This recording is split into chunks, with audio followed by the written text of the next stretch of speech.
The Spartans were known for their terse and laconic style of speech, often referred to as laconic wit or Spartan brevity. This style of communication was a reflection of their culture, which valued simplicity, discipline, and toughness.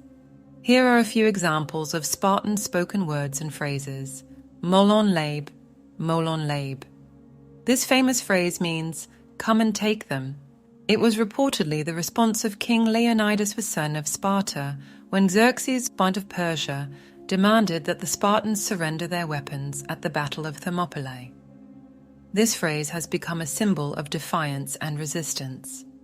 With it or on it, etan e epitas. According to Spartan tradition, a mother would give her son his shield and say, "Return with it or on it." This meant that a Spartan warrior should either return victorious with his shield or be carried back dead on it. It emphasized the importance of bravery and valor in battle. "Sparta, stranger, declare to the Lacedaemonians that here we lie, obedient to their words."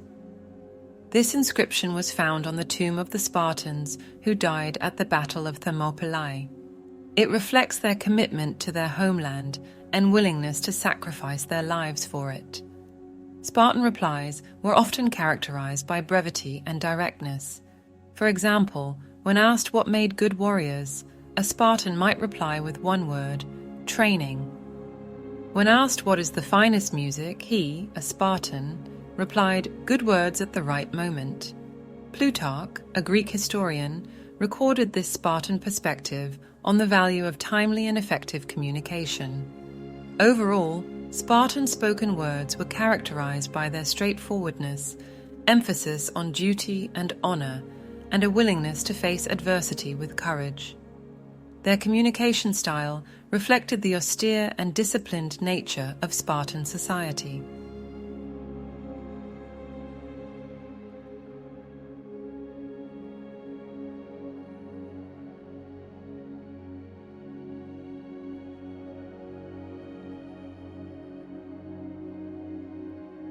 Spartan wisdom, often referred to as Spartan philosophy or Spartan values, was deeply rooted in their unique culture and way of life. Here are some key elements of Spartan wisdom. Spartan society emphasized strict discipline and self-control.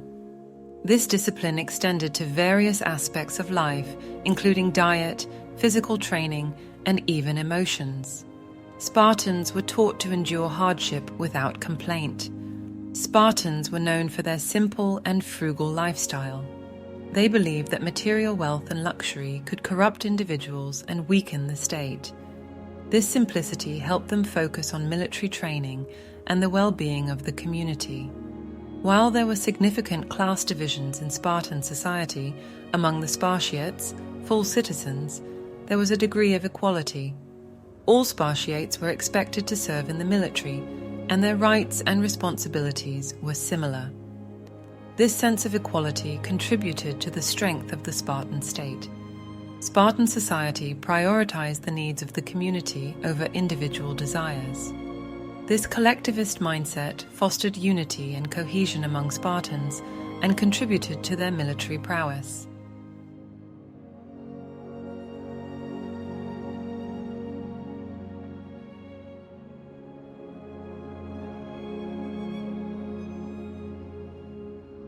Spartans believed in the importance of education and physical training from a young age. They saw these as essential tools for producing capable warriors and responsible citizens. Spartans were known for their concise and laconic style of communication, which emphasized brevity and clarity.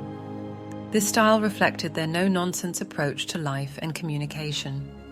Spartans were taught to uphold their duty to the state and their honor as warriors. Failing to fulfill their obligations to Sparta was seen as a grave dishonor. Spartans were known for their ability to adapt to different situations and make the most of available resources. This flexibility served them well in both military and everyday life. Spartans were meticulous in their preparation for war. They believed that thorough planning and training were essential for success on the battlefield. While Spartan society had its strengths, it also had its shortcomings, such as its harsh treatment of helots, a slave class, and a lack of emphasis on cultural and intellectual pursuits. Nevertheless, these principles of Spartan wisdom played a significant role in shaping their culture and their reputation as formidable warriors in ancient Greece.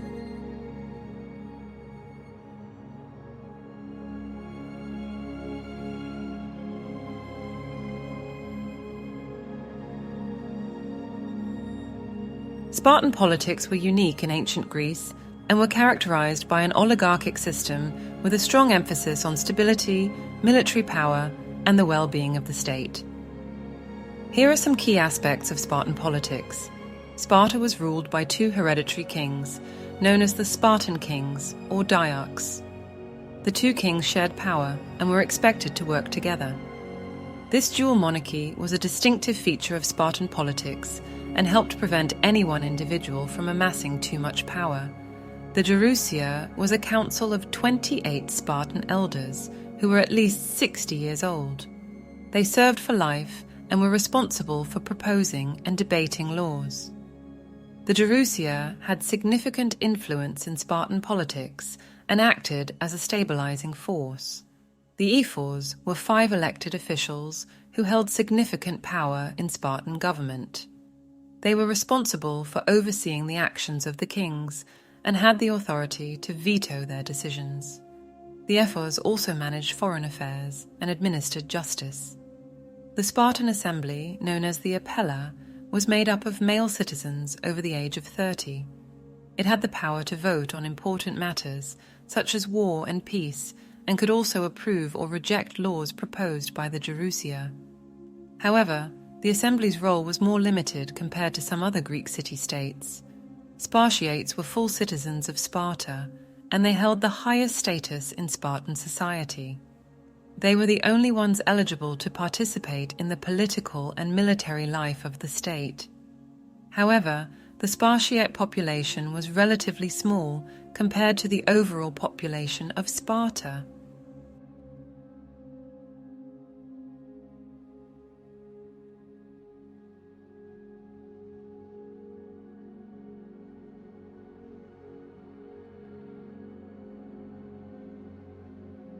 Helots were a class of enslaved people who worked the land in Sparta. The fear of a Helot uprising led to strict social and political control in Spartan society. Helots had few rights and were subject to harsh treatment. Land in Sparta was collectively owned and it was distributed among the citizens. This system was designed to promote equality among Spartiates and maintain their focus on military training. The Spartan education system, known as the agorge, played a crucial role in preparing young Spartans for their future roles as warriors and citizens. Physical fitness, discipline, and military training were central components of this system.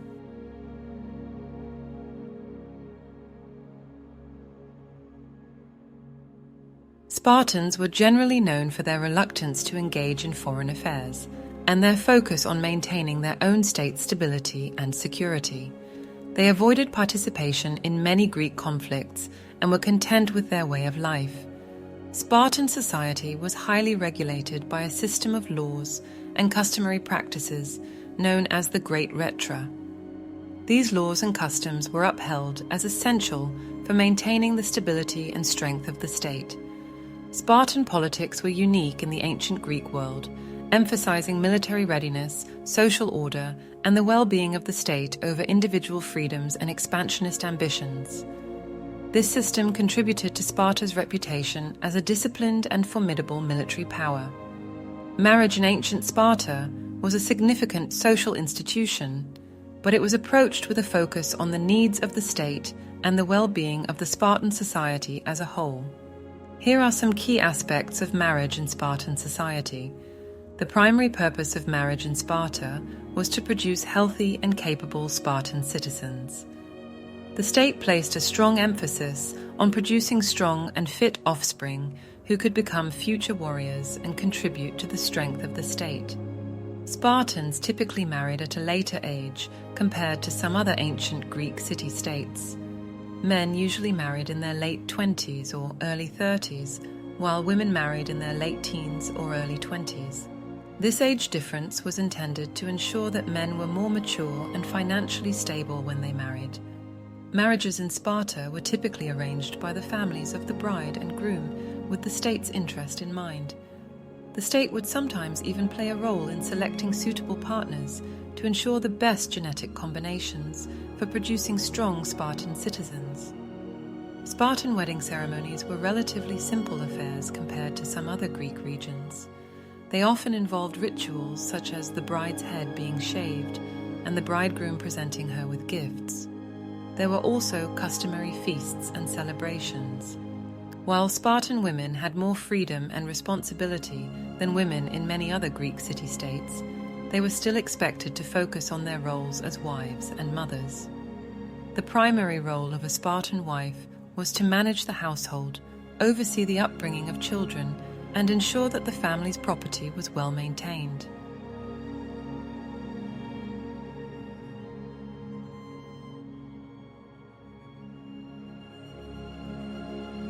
Spartan men were not allowed to live with their wives until they completed their military training, which typically lasted until their early 30s. This delayed cohabitation aimed to ensure that men remained focused on their military duties during their formative years. In Sparta, divorce was relatively simple and allowed. If a marriage was not producing healthy offspring, or if the couple was incompatible, they could divorce and try to find more suitable partners. The state's interest in producing strong citizens often took precedence over individual happiness in marital matters. Children born within a legally recognized Spartan marriage were considered legitimate citizens of Sparta, entitled to all the rights and privileges of Spartiates. Spartan women had more rights and independence compared to women in many other Greek city-states. They could own property, participate in athletic events, and were generally better educated than their counterparts elsewhere. Overall, marriage in Sparta was a social institution with a strong emphasis on the needs of the state. It was seen as a means to produce strong and capable citizens who could contribute to Sparta's military strength and stability.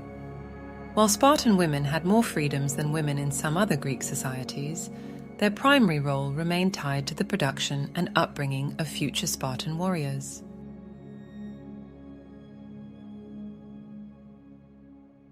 In the end, whether we're exploring history, discussing complex topics, or simply sharing stories, remember that knowledge is a journey. Keep seeking, keep learning, and keep sharing. Thanks for joining me on this adventure, and until next time, stay curious and stay inspired.